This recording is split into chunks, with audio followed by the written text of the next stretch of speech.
Lupa klik subscribe ya, agar admin lebih semangat lagi uploadnya. Terima kasih. Penyesalan suami arogan. Bab 24. Haikal mengantar Dr. Indri ke depan. Arlen tidak kembali ke kota bersama dengan Dr. Indri karena ia harus bicara banyak dengan Haikal. Dr. Indri berangkat sendiri dengan kopilot helikopter itu. Tidak lama Davia sudah keluar dari kamarnya hendak ke dapur. Namun Haikal memintanya untuk bergabung dengan dirinya dan Arlen karena Haikal butuh bantuan istrinya. "Sayang, kamu mau apa? Biar pelayan yang ambilkan untukmu. Ayo duduklah di sampingku," pinta Haikal sambil menepuk sofa agar Davia duduk di sebelahnya. "Oh iya, aku bawa pesananmu tadi untuk Nona Davia. Aku beli banyak makanan dan terserah Nona Davia mau apa." "Selamat ya Nona Davia atas kehamilannya," ucap Arlen. "Makanya nikah. Biar rasain ada yang ingin dimanja seperti aku," sindir Haikal. "Aku pingin melamar Nadine, hanya saja aku begitu takut sama Reno dan Wira," ucap Arlen. "Tunggu diambil orang dulu baru kelabakan," sindir Haikal lagi. "Cih, jangan seperti itu. Tolong bantu aku untuk meyakinkan Reno dan Wira untuk mendapatkan si cantik Nadine," pinta Arlen. "Nanti aku akan membantumu. Sekarang apa yang ingin kamu bahas denganku?" tanya Haikal mulai serius. "Permisi Nona. Ini ada es krim, ada rujak buah dan piasa. Ada lagi ayam bakar dan nasi padang lauknya rendang," ucap pelayan Sari. "Aku mau makan es krim dan rujak dulu Bibi," ucap Davia. "Apakah kamu nggak bakal sakit perut sayang?" tanya Haikal khawatir. "Tidak apa Mas. Insya Allah aku kuat," ucap Davia. "Wanita yang lagi hamil itu sah-sah saja kalau lagi ngidam karena itu permintaan bayimu," ucap Arlen.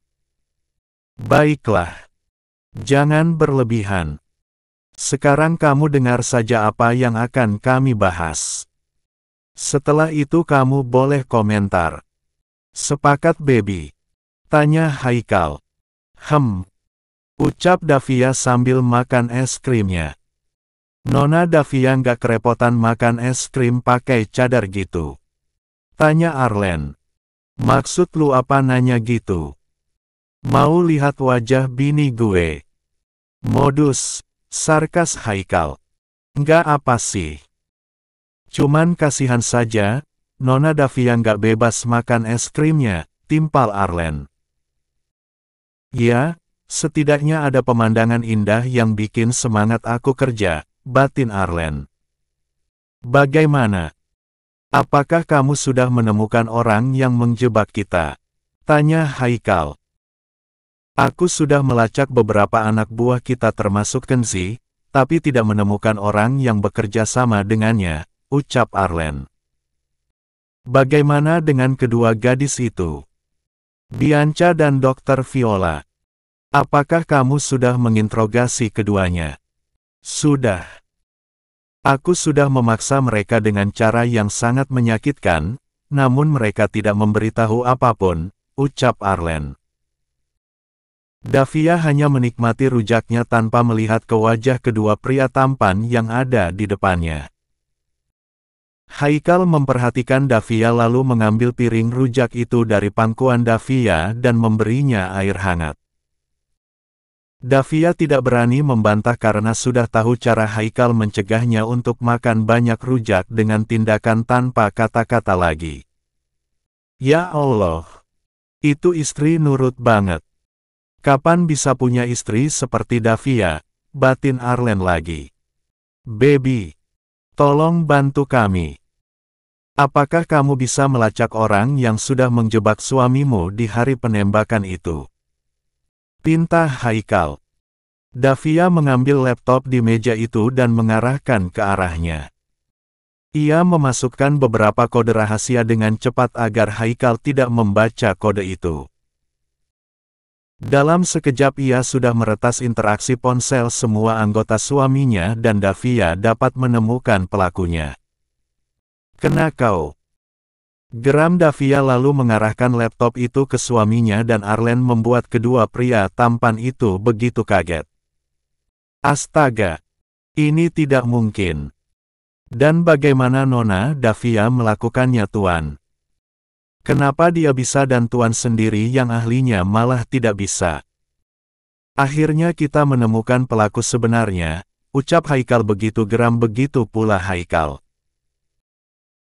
Antara Haikal dan Arlen masih saja terjebak dengan pemikiran mereka yang bingung dan juga syok saat memperhatikan wajah familiar yang menjadi salah satu orang kepercayaan mereka, bahkan dia adalah sahabat dekat Arlen dan Haikal. "Davia, apakah kamu tidak salah menampilkan dia padahal dia hanya orang kepercayaan kami dan ia tahu konsekuensi apa yang ia terima jika berkhianat," ucap Haikal. "Kesetiaan manusia tidak semuanya bisa kamu jadikan landasan untuk membangun kepercayaan dalam mengokohkan bisnis yang berisiko. Apalagi bisnis itu bisa membeli setengah dari dunia ini. Kadang kejujuran dan kesetiaan bisa goyah jika ambisi mulai masuk ke jaringan saraf berkolaborasi dengan setan yang sedang meniupkan godaan yang menggiurkan untuk menggantikan kedudukannya dari seorang bawahan hingga dirinya diangkat sebagai raja jika ia mau bekerja sama dengan musuh untuk menghancurkan seseorang. Kematian baginya dianggap remeh jika sudah menyangkut dengan kekuasaan yang akan membuat ia berkuasa jika bisnismu bisa jatuh di tangannya," ucap Davia.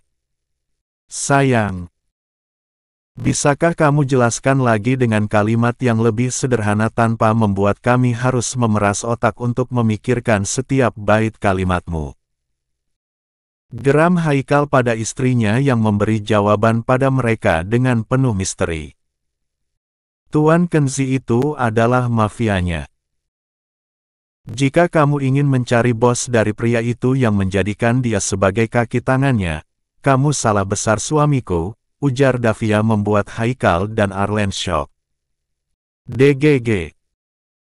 Dia bekerja untuk dirinya sendiri karena dia tidak percaya pada orang lain, apalagi anak buahmu yang ingin ia ajak untuk bekerja sama dengannya karena keterikatan sumpah yang bisa membawa kematian untuk mereka." Bagi seorang Kenzi yang merupakan pemain baru di dunia mafia, jelas ia harus punya keberanian dan memasang strategi yang tepat agar bisa berkuasa sambil memperhatikan gerak-gerik kalian. "Dia sudah banyak belajar darimu untuk membangun bisnisnya sendiri yang sama denganmu, di samping bisnis haram yang ia punya untuk membuatnya makin kuat menjatuhkanmu. Uang dan kekuasaan yang membutakan dirinya untuk berkhianat kepadamu. Ia harus bekerja sama dengan oknum polisi korup untuk bisa menangkapmu," lanjut Davia. "Tapi dia tidak mungkin bisa membangun jaringan bisnis yang sama denganku sendirian tanpa ada dukungan orang lain, bukan?" tanya Arlen. "Tepat sekali Arlen.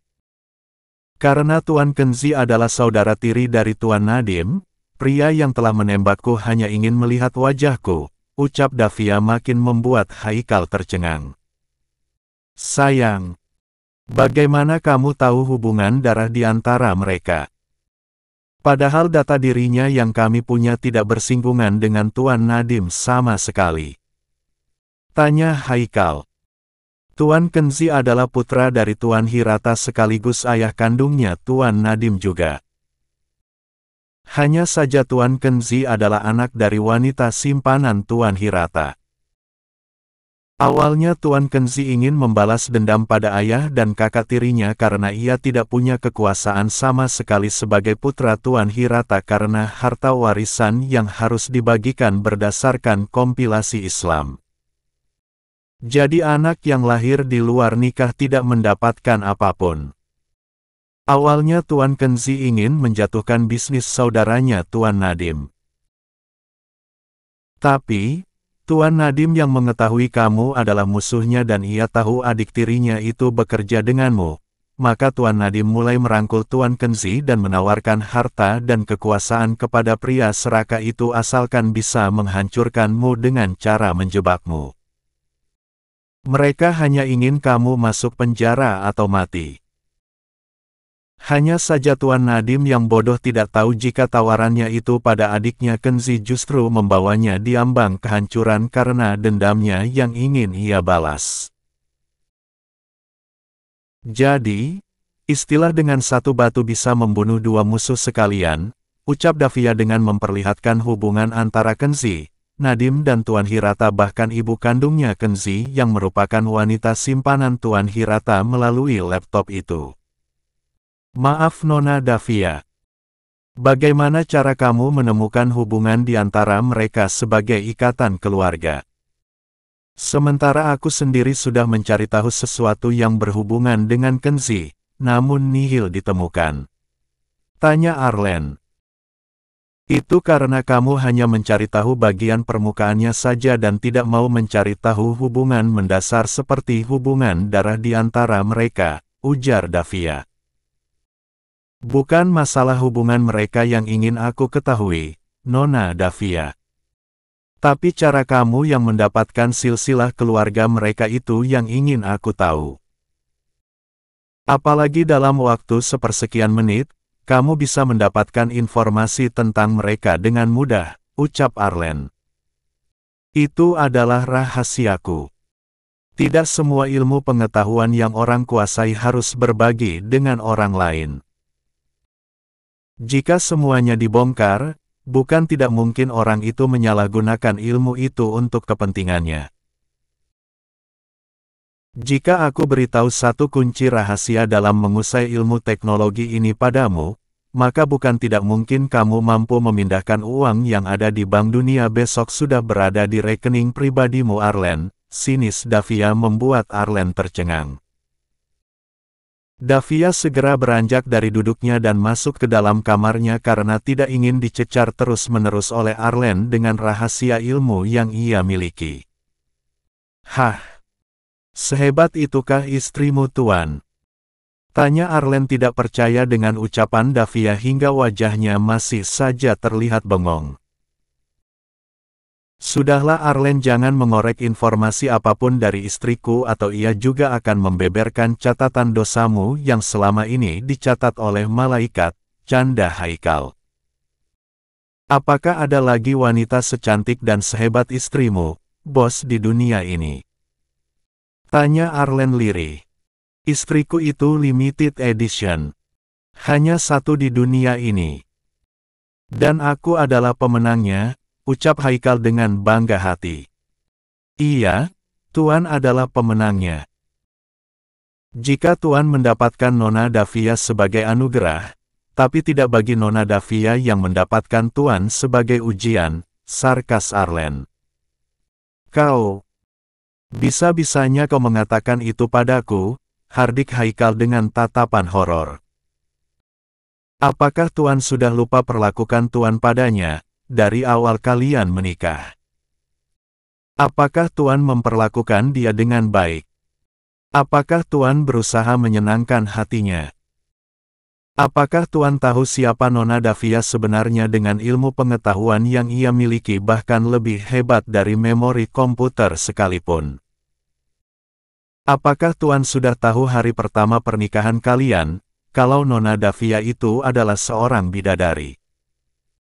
Bahkan ia bisa lari dari Tuan dan rela menjadi seorang pembantu di keluarga sahabat kita sendiri. Nggak ngangka kan? Tanya Arlen bertubi-tubi sambil menyeringai membuat Haikal begitu malu mengingat itu semua. Duar. Seakan sudah puas menjatuhkan Haikal, Arlan menghubungi lagi helikopter untuk menjemputnya karena ia sudah mendapatkan informasi tentang Kenzi dan ingin menangkap basah pria brengsek itu dengan tangannya sendiri karena pria itu sudah memanipulasi data dirinya yang berakhir dengan pengkhianatan. Haikal juga masuk ke kamarnya menemui bidadarinya. Di dalam kamar Davia sudah mengenakan lengeri hitam sambil tiduran dan memainkan ponselnya. Melihat penampilan istrinya, membuat milik Haikal mulai membengkak. Tapi ia tidak ingin bercinta dulu saat ini. Haikal ingin mendapatkan nasihat dari istrinya untuk menjaga bisnisnya dari orang-orang yang mengkhianatinya.